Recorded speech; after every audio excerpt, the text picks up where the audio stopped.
أعوذ بالله من الشيطان الرجيم.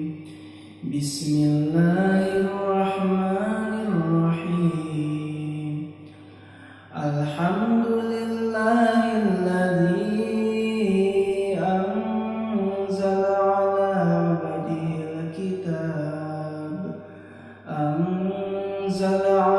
عبده الكتاب ولم يجعل له عوجا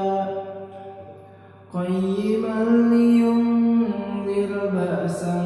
شديدا من لدنه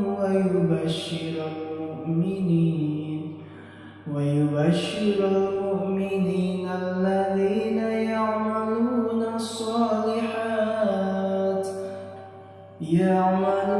الصالحات أن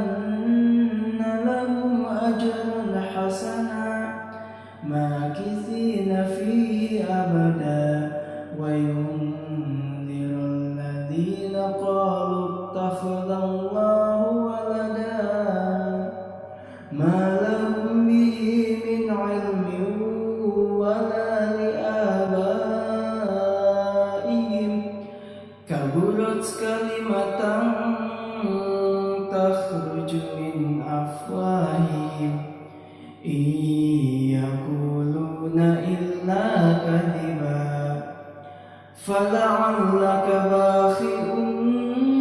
نفسك على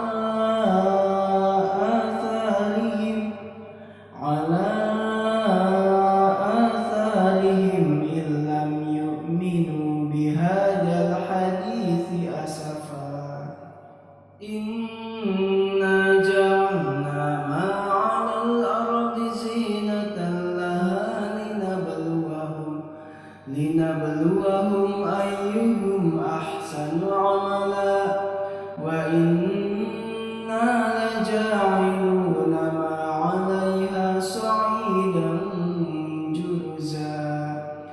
أم حسبت أن أصحاب الكهف والرقيم كانوا من آياتنا عجبا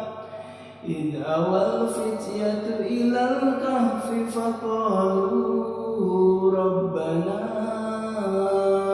آتنا من لدنك